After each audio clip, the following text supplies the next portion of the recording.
So, I have literally just got back from seeing Avengers Infinity War, I'd say about an hour ago? Yeah.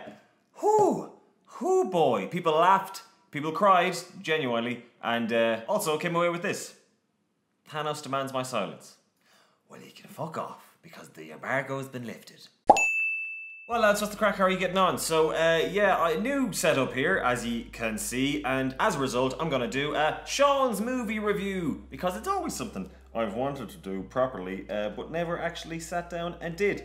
It's more often me just taking the piss. So, what we're gonna do today is, I'm gonna mangle this damn top. In a second. So what I'm gonna do today is have an actual full-blown review of Avengers Infinity War. If that interests you, brilliant. Stick around, we'll chat about it. Not gonna spoil, because himself is up watching somewhere. He's a bastard, Thanos. If it's not something that interests you, then don't worry, because I do other kinds of videos. So you can still stick around if you want. If not, sure, look it.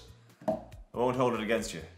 So here we go. Lads, this movie, oh my god. I'm still, like, it's all still fresh in my brains, but I'm just reeling from the sheer amount of stuff that actually happened. For the small few of you who might not be aware, Avengers Infinity War is the third Avengers movie, and it culminates the 10-year history of MCU movies that started in 2008 with Iron Man and went all the way up along here. And yeah, weirdly enough, and Jesus, honestly lads, I don't know if someone's soul was probably sold in the process, I'm imagining so, but the Russo brothers, the directors of Captain America Winter Soldier, Captain America Civil War, and now the two final Avengers films, and the screenwriters, Marcus and McFeely, hoo boy, they did it. They actually somehow managed to give the characters amazing moments, balance everything well, and give a big, fun, feckin' popcorn action flick some genuine, emotional weight. Like, there's some scenes in this film that I was full on just staring at the screen going, one life.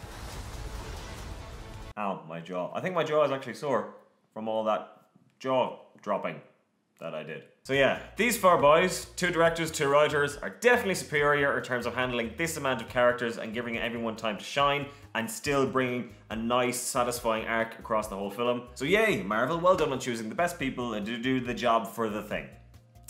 Reviewing, I'm great at it. So in the least spoilery way possible, and look, I would like to clarify, I'm really gonna avoid spoilers as much as possible, but probably best to go into this movie knowing as little as you can. That's how I went into it, which is a struggle because I follow every possible mention of the MCU or Avengers online. But still, going into it knowing feck all, you come away amazed. So just stop the video here if you don't want to hear any more, and come back to me after you've seen it.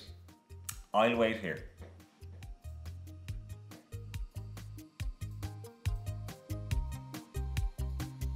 Okay, I'm going to continue now because otherwise the video might be 2 to 3 days long while I wait for you, but I trust you know how to pause and press play again.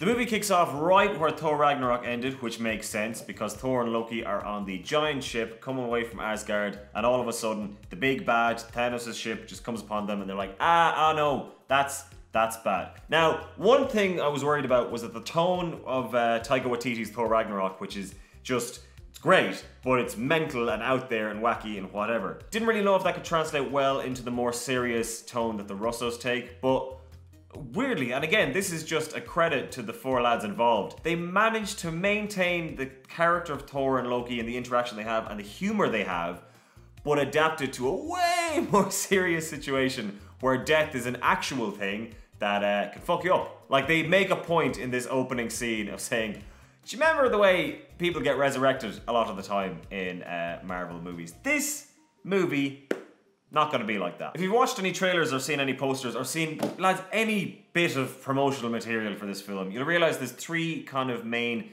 teams that the story jumps between through the film. So that's Team Tony, I guess, Iron Man, Spider-Man, and Doctor Strange. Team Captain America, which is also Black Panther and Wakanda, and you get Black Widow, Vision, Scarlet Witch, Falcon, and War Machine. There's a lot of characters in the movie, lads. It's a lot of characters to name off. And then you got Team Guardians, which is the Guardians of the Galaxy plus Thor. It works. It just fucking works. It's so many characters spread across a massive universe and also story. It's a smart way to group the characters, but also works really well to balance everything. And like, balance is the theme of this movie, I guess you could say. Thanos' entire plan is that he wants to get all the Infinity Stones on his hand there, and on his big shiny glove hand, and he wants to snap his fingers and kill half the universe. That's That's his main goal. And as goals go, you might think, is that not a bit much now? It's a bit overkill, isn't it? But I'll have you know, lads, Josh Brolin as Thanos is by far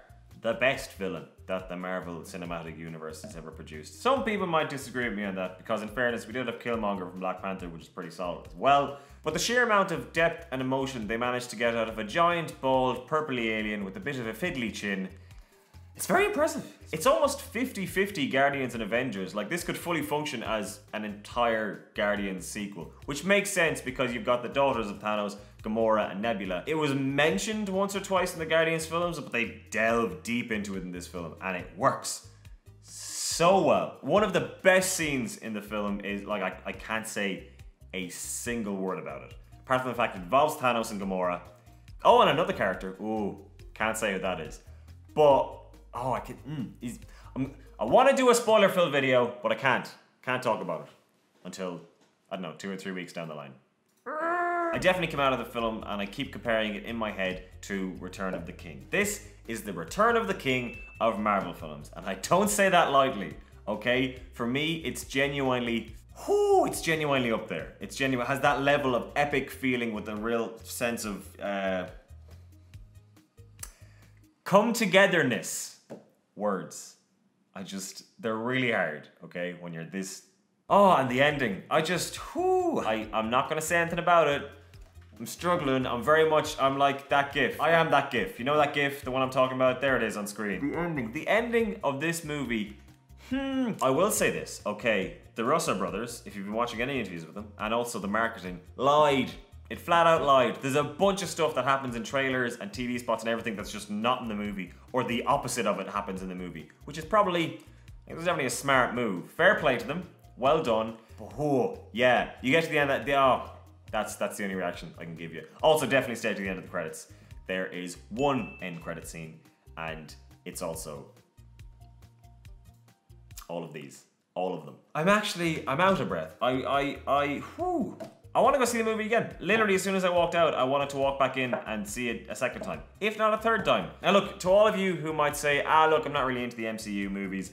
They're all the same. They're not for me. This isn't going to change your mind. This isn't going to convert you. This is not going to convert anyone who doesn't like the Marvel movies. Just going to put it out there. I fucking love them. Big fan. Big Marvel fan, always been all my life, and seeing this movie was just that inner 5-6-year-old inside you which we all have, who is, you know, kind of the source of loving all these things, just went mental. Pretty sure he just bounced around the walls and is now passed out. Oh yeah, lads, it's a lot. This is the 10-year culmination of waiting for this movie. Watching all these movies and seeing it all done so well. But anyway, what this is a review again, isn't it? Yeah, okay. So, I really enjoyed this movie. I would highly recommend it. I think I need to see it about 3 or 4 times to fully absorb it. Thanos demands your silence, right? So I've tried to be as non-spoilery here as possible, and I hope I have. But if you want to see no spoilers, you shouldn't watch this video.